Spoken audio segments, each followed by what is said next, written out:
When we talk about going behind the mask, that's exactly what we just did with Super Bowl champion Carlton Davis. Make sure you tune in for additional content for some of the best athletes and entertainers in the world. Make sure you subscribe to the Behind the Mask podcast. Follow us on social media as well at the BTM Podcast. Click the bell for notifications so you know when the new guests are coming on, when the new show is being aired. Also, leave us a comment. Let us know who you would like to see on the show because we're reaching out to everybody. Season 3 bangers are going. Championship edition just dropped. Behind the Mask podcast. Only one rule. There are no rules. Let's get it. Let's go behind the mask. Welcome back to another episode of the Behind the Mask podcast. I am your host, Takeo Spikes, and I gotta bring in my partner too. Well, yeah, homie. What's going on? It's your favorite plus size model, Tutan Reyes, in the building. Spikes Dogs, what's good, baby? Plus size model, what's happening? Yeah, man. It's an acquired taste, you know what I'm saying? Yeah, if that's what you say, I'll take your word for it. Hey, listen here though, bro. Check this out. Another championship edition of the BTM podcast, man. And like, this is a special one because what makes this one so special is me and this young brother right here, we share some common ties.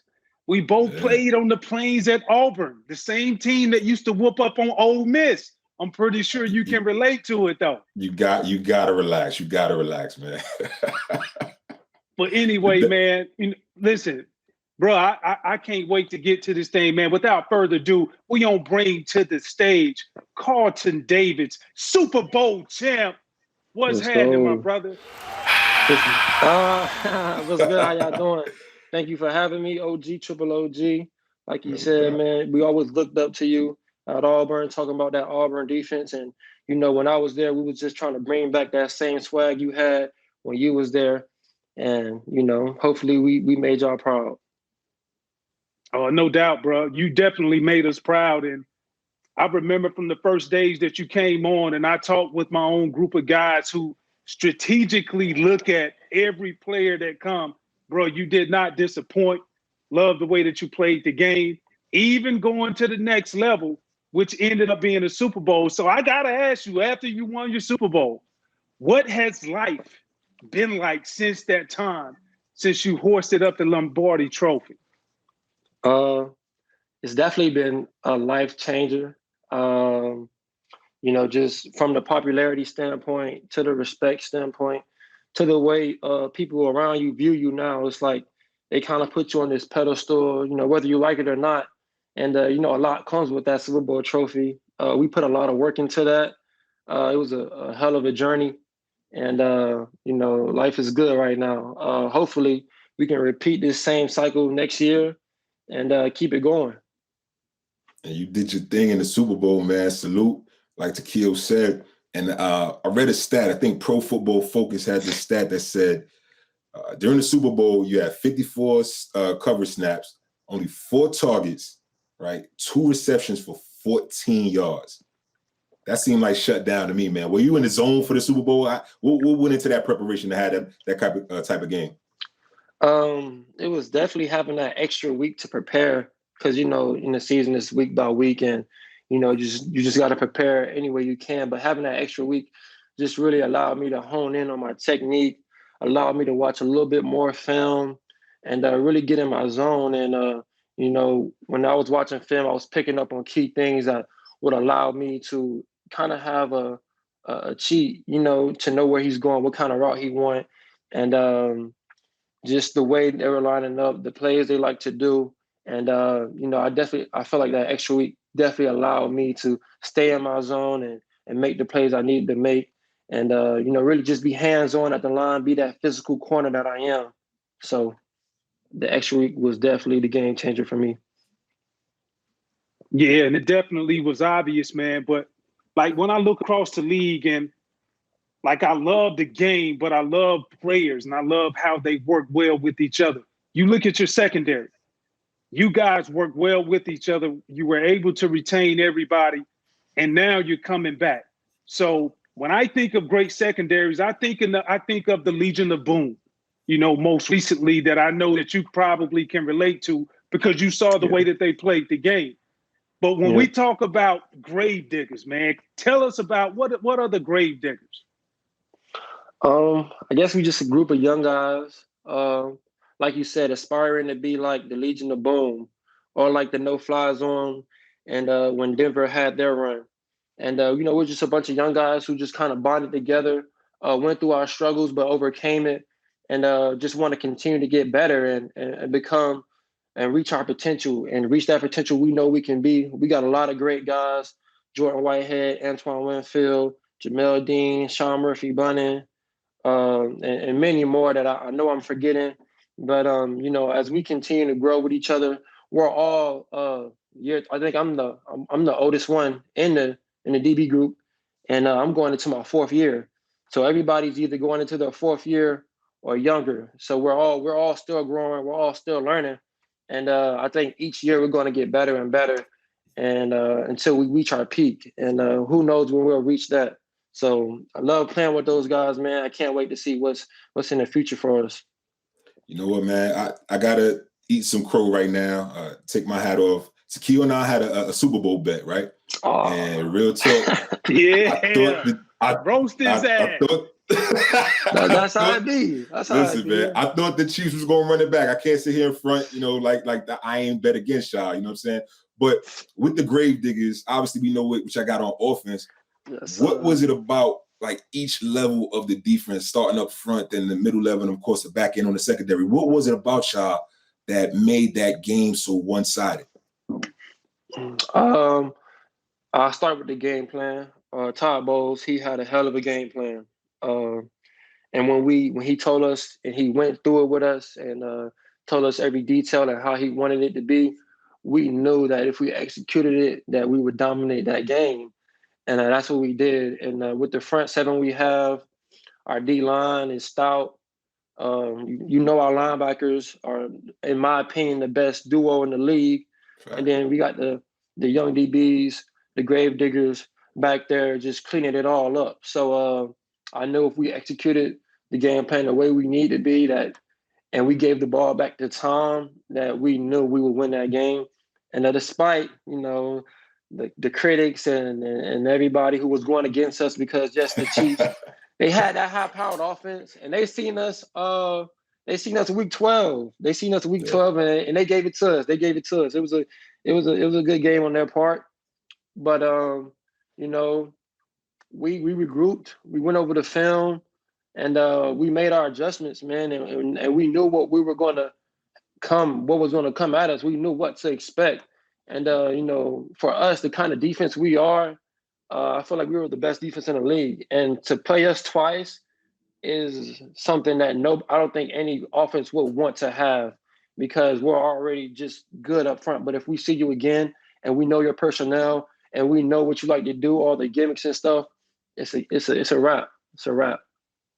Nah, you definitely did your thing, man.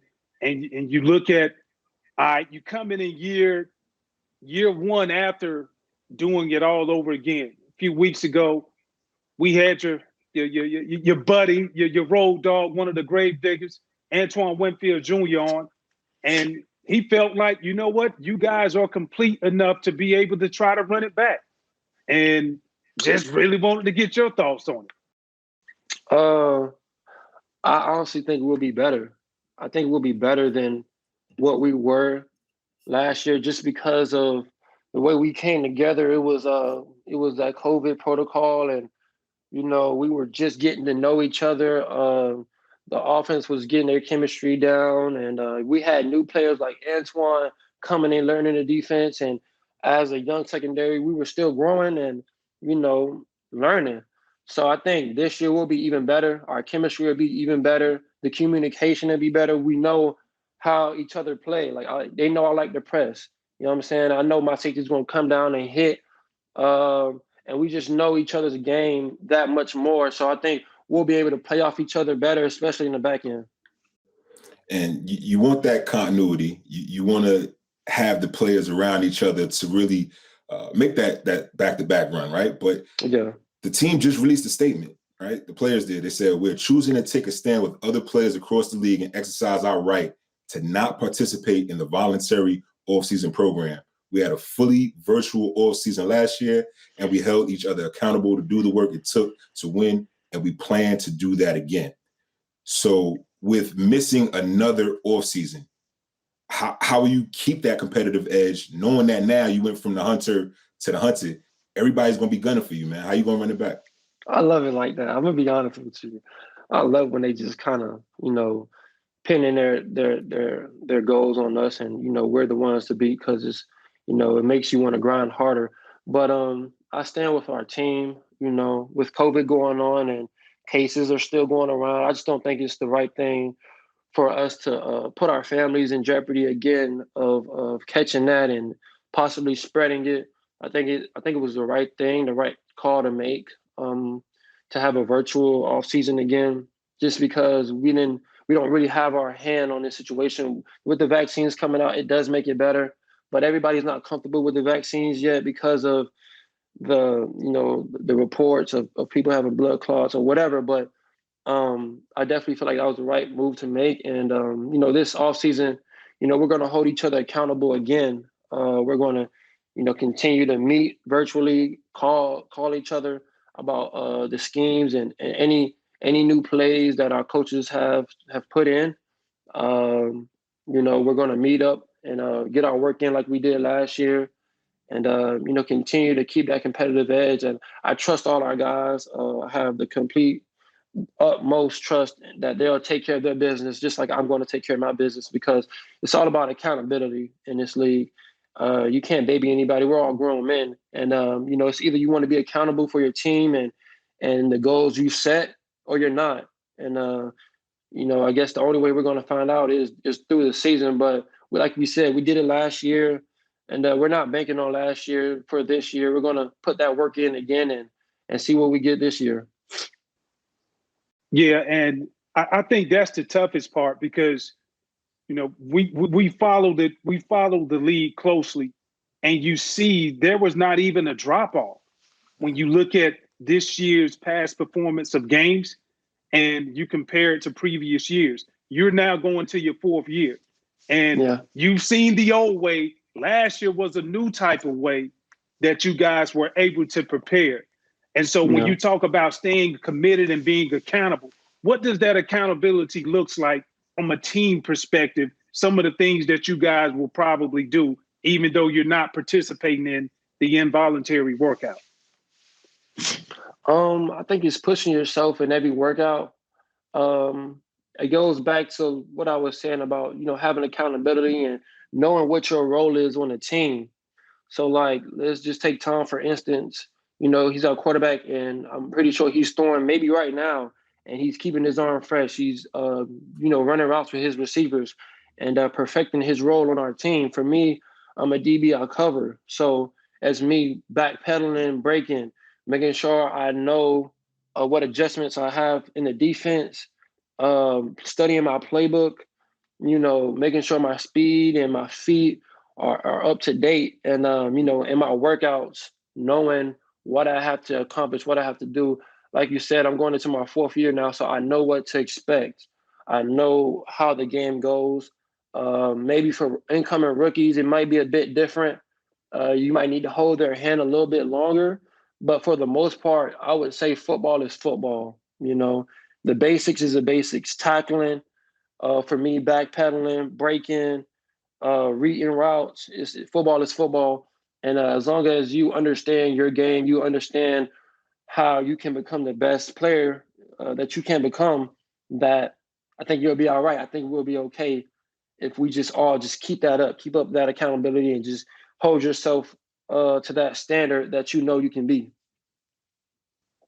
Yeah, and listen, I love the game, and I can't get enough of it, bro, especially since I'm out of it.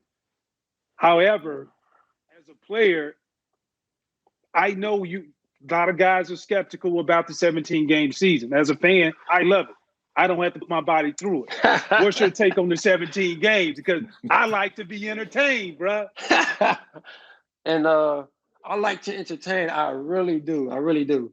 I love it. I love, stepping out on that field. It's a blessing to be able to perform in front of hundreds and millions of people. And I think it's more so, I think, guys are more so concerned about the maintenance of it and, how we're going to be able to keep up our bodies to be able to give that performance that you want to see, that entertaining, grave digger performance that, we're capable of doing. So, it's not about how many games you play. It's about the longevity of it. And, you just being able to make those 17 games and not, being ran into the ground because of, camp was about 4 or 5 weeks, or, the practices was just as hard, and, you go into the game. And so I think it's about recovery. I think it's about making sure the players are able to get to that game at their peak. And, as long as the league agrees to, keep up with our maintenance and allow us to be able to perform at our top notch level that, the entertainment the fans love to see. As long as as long as we're able to do that, I think guys will be okay with that. But you played the game, you know how it gets sometimes where, you being ran into the ground and guys are going down like flies, especially in camp. You know how brutal camp can be. And I'm not sure if they have already agreed to how camp is going to go. I'm not sure. But, if they reduce camp and, allow us to allow more guys to make it out of camp and have less nicks and bruises going into the season, I feel like that 17 game stretch won't be as bad as we say I think it will be. All right, Carlton, on the Behind the Mask podcast, there's only one rule. There are no rules. It's your first time, man. So we're going to really get behind the mask and see what Carlton Davis is about. Okay. From Miami. Yes, sir. What I mean? So we're going to go this or that. You got to pick one or the other. Trick Daddy or Rick Ross? Come on now. You know I'm a Miami native and I can't. Come on now. How you going to do me like that? You can't do me like, I don't even, I'm a younger cat. So I kind of gravitate more to Rick Ross, but I gotta pay my respects to Trick Daddy Dollars. You know what I'm saying? Like he the mayor of Miami. You know what I'm saying? So I'm picking Rick Ross, but I ain't saying nothing bad about Trick. The Daddy Dollars, man. Major respect, major love to both of those cats. All right, let's go with. Would you rather have a pick six or a scoop and score? Pick six. Come on, now. That's every DB dream. You know what I'm saying? I need a pick six. A scoop and scores, that's cool, but it's not as exciting as making that break on the ball and taking it for the six, man, like an Ed Reed. You know what I'm saying? No doubt. And I'm glad you mentioned Ed Reed, because now we got two GOATs, Hall of Fame safeties, Troy Polamalu or Ed Reed. I gotta go with the legend. You know what I'm saying? I'm from Miami. Looking up to those guys. I was growing up. Ed Reed he's a god in Miami. You know what I'm saying? I gotta go with Ed Reed. I got to. All right, let's go to the corner position now, baby. Let's go prime time. Deion Sanders or Charles Woodson. Okay. I gotta go with Prime Time because of swag. You know what I'm saying? Prime just had that swag. He had that confidence, and to be on that island with that kind of swag you got to be a different kind of cat. You got to be a different breed for that. So I'm gonna have to go with Prime Time just because, he's the so-called he's a standard for corners and he just changed the game. He changed the game for all corners. For sure. Now we're gonna flip to the offensive side of the ball. Two guys you had your battles with. Who brings the best out of Carlton Davis? Tyreek Hill or Michael Thomas?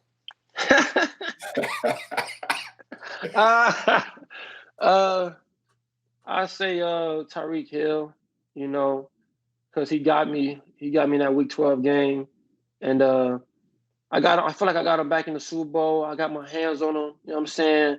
Definitely limited him to his potential and what he can do. But I would say Tyreek Hill because I want to see him again. I need another round with him. And And 13, he cool. You know what I'm saying? He all right. Yeah. Little You say dude. 13 just all right. Because listen, we Yeah, already peeked it out, bro. Like Yeah, we we peeped the seen the little tweets. Twitter battle back and forth. You know what I'm saying? I'm gonna be honest with you. I don't speak on that. You know what I'm saying? You know where I'm from. I don't speak on that. I do all my talking on the field, but it just in that moment, you know what I'm saying? I just felt like I had to voice myself. But Right. we gonna see him real soon. We gonna see them real soon. Sure. See, even like I tell you what was funny, because like I watched the game and I even went back and did a compilation even last year after you guys played when y'all went into the playoffs. And I was surprised to see, I know Michael Thomas, he didn't put up big numbers, but when I went back and I watched the stats, you held him to 8 catches, 68 yards in 2 games, no touchdowns. So I guess I want to know, like, what have you figured out against him that other corners just have not been able to do? I'm gonna be honest with you. I guess it's just my skill set. You know, the way I play the game is I'm physical, man, and I love the physicality of the game. You know what I'm saying? So I'm gonna go up to the line and I'm gonna press you, and you know, if you're not quick enough, or you know, if you just can't get off the press, then it's gonna be a long game for you. You know what I'm saying? That's my strength. That's what I'm gonna continue to do, and I guess it's not about what I figured out. It's about what he can do to, you know, stop me, I guess. You know what I'm saying? Because I'm just playing my game. I'm Yeah. just doing what I do for anybody. There's no specific, he do this, this, and that. I'm just, you know, perfecting my craft every year and doing what I do, and, you know, making my technique better by the game. And I think I can't honestly answer that question. I do what I do. I'm gonna do it to him. I do it to anybody else I play. You just get the worst of it. You know what I'm saying? Hey, So built. For sure, man. You see 100. all the amazing DBs around the league, and I think a term that's thrown around a lot is a lockdown corner. Do you consider yourself a lockdown corner? For sure. And the thing about that is, I'm glad you said it's a term thrown around the league, because I definitely consider myself a lockdown corner because number one, if I follow guys, I follow guys. If you're the best on the team, you'll see me traveling with them. I'm going left, I'm going right, I'm going in the slot, I'm playing man to man. You know what I'm saying? Like, we stopping the run. That's one of the first things we do. So you're gonna see me play man to man a lot, and I'm pressing. You know what I'm saying? So I'm not hiding in coverages. You know, if you go back to the film, you see me in a lot of one-on-one ball, off, on. I ain't, you know what I'm saying? Ain't too many, and we ain't paying too much, too high. You know what I'm saying? We played some in the Super Bowl, but for the most part of the season, you see me one-on-one coverage. And then another thing is the stat sheets show it. You know what I'm saying? You look at the targets, you look at the yards, you look at the touchdowns, you look at the stats of the receivers that I'm sticking, and it's, you know, it's an average. You see them, it's kind of like consistent. You know what I'm saying? I'm holding them to a certain amount. They not, you know, having big games. You know what I'm saying? I'm consistent with that. And this year I'm gonna be even more consistent. Man, this year I'm gonna try to shut it all down. You know what I'm saying? Nothing. So that's my goal. That's what I'm working towards. And one of the things you just said, don't think we ain't catch it. You said you travel with the receivers, with the best receivers. So basically, you can't be a lockdown corner if you ain't traveling, if you hiding on one side. I mean, you said it. I ain't say it. Exactly. You said it. You know what I'm saying? That's what you said, dog. So, and that's the truth. You know, Revis, he traveled. He went everywhere. Patrick Peterson, he traveling. He want the smoke. You know what I'm saying? If you feel like you the best corner, you feel like you could lock down anybody, you feel like you got that skill set to do it, then show it. You know what I'm saying? Anywhere on the field. And I feel like that's what the best lockdown corners should do.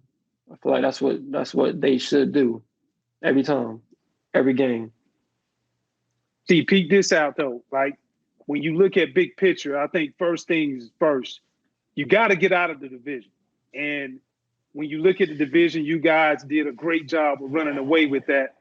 2 teams in particular, you're going to have changes. Actually, 3. New coaching staff in Atlanta, same quarterback, but possibly 2 new quarterbacks when you look at Carolina, and then you also look at the Saints. And so now when you look at this New Orleans team, if going back 5 to 7 years, they pretty much ran the division.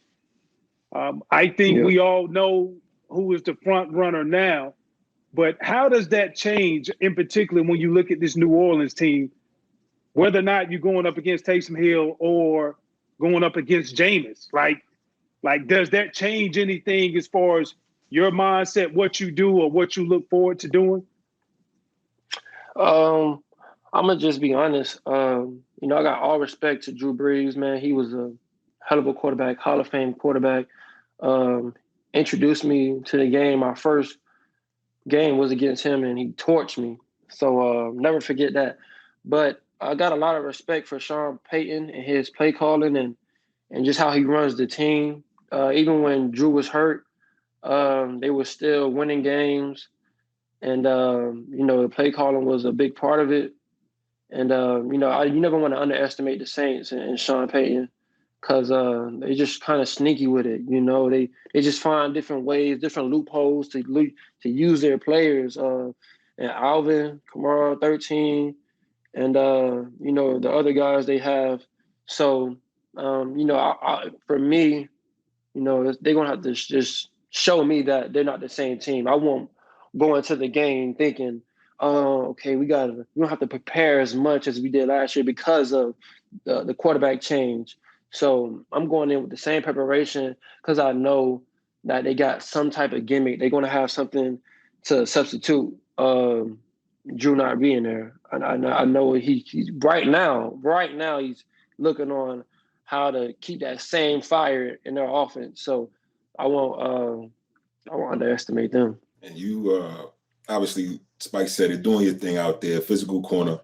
You go against the best receivers week in and week out. And one thing I can admire is that you can't afford to take a playoff because, if you do, you let down your team, right? So you got Julio 2 times a year, right? Whew. Mike Evans 2 times a year. Wow. You're ready to win against Tyreek Hill, Devontae Adams in the playoffs. Who else am I missing? D-Hop. Now the new generation. Mike Evans every day, you meant. I ain't get to him yet. The new generations, you got DK, you got AJ Brown, and then you have Mike Evans on your team. All these phenomenal receivers in the league. Put you on the spot, going behind the mask. Who's the best receiver Carlton Davis has ever went against? I think by the year it changes. By the season, I definitely think it changes. My first year in the league, I would have said that Julio was the best, just because the things he was doing, and when I seen him, his physicality, his abilities, it's outrageous. Like it compares to none, honestly. But last year I would have said that it was probably Devontae Adams. He's really come along with his game, and he has a lot of intangibles that guys don't have. And like I said, by the year it changes. So last year I would have said it was Devontae Adams because of the way he moves, man. He moves so smooth and quick, and it's kind of like Phantom. He's here 1 second, he's gone the next second, and his route tree is crazy. The way he runs his routes is unpredictable at times. You got to really be patient and be sound on your technique. But there's a lot of great guys you mentioned. And like I said, any year, at any time, in any year, there can be a breakout receiver. Like DK had a great year last year where he was really just going off. And he'll probably get better this year. And it's just so much talent in the league. And like you said, like every game, there's a guy. Every game, there's a guy who does something totally different from the guy you stuck last game. So it's definitely fun for me to be able to like go up against all these guys, man. I enjoy the process, and I enjoy just seeing these different receivers, because at the end of the day, I'm a competitor, and I love to see it. You know, I love to compete against those guys. I love to have a chance to say that I locked them down. You know, it's a thrill for me. I love it. I can't stop it. So, you know, I'm looking forward to this year and going up against all those guys again, man, and just earning that respect, man, and just, you know, not even earning it, but taking it, you know. And your team, your practices, it ain't no slouch neither. Mike Evans, you know what I'm saying? AB, Chris Godwin. Yeah, Yeah. I think that really prepared me, especially my rookie year, going up against those guys, especially Mike. I don't know if people know this about Mike, but he has one motor in practice, like, and I'm looking at him, I'm like, why are you just so explosive every play? Like, every time you go against him, he's explosive. He's working his routes. He's breathing, you know what I'm saying, making sure he's running his routes precisely. And, you know, going up against him every day, he has a huge competitive side. Like, he hates to lose. Chris as well. I didn't get a chance to go up against AB because he came later on in the season. But Chris is another one who hates to lose. So going up against those guys every day in practice has been great for me. Allows me to really hone in on my technique. And I love it, though. I love it. You know what I'm saying? Just to mess with him in practice. And this year, I can't wait to see him again. So, you know, when I get a good jam on him or I lock him up, I'm gonna talk my stuff. You know what I'm saying? Just to get in their head and just to see how they respond. But yeah, you got me excited for camp right now, dog. Well, damn it, go put the cleats on then. Got to. Hey, bro. Hey, man. After the Super Bowl season, the win in 2020, it's fair to say that y'all didn't leave any food on the table for nobody else to eat. So now, coming into the last year of your contract, 2021 season, what does it look like for Carlton Davis? For me, I gave you a little glimpse of what I wanted to do early on when I was talking about just locking everybody down. And I know I can't control, you know, I think about me, I like to, you know, control what I can't control. And that's my play on the field. You know, as far as the Pro Bowl votes and the All Pros and the accolades, that'll take care of itself, you know. If I could control it, I would, but I want to control what I can control, and that's just being the best corner I can be. And for 2021 season, I want to be the best corner in the league, and I wanted to be noticeable. I wanted to be known. You know what I'm saying? I'm trying to take everybody out the game, and I'm trying to really be the lockdown corner and kind of have that Revis kind of season, you know, where he was just taking everybody out and everybody kind of feared him. So that's what I'm working towards, and that's what, you know, my 2021 looked like. Well, bro, we appreciate the time, man. You pulling up on us on the BTM podcast, man. We wish you much success, and we gonna check back in with you by the end of the season, but before the end of the season to see what's happening, bro. So you just make sure that you got us some good stuff because we gonna be watching. I got you. Appreciate y'all for having me, man. Do your thing, fam. Yes, sir.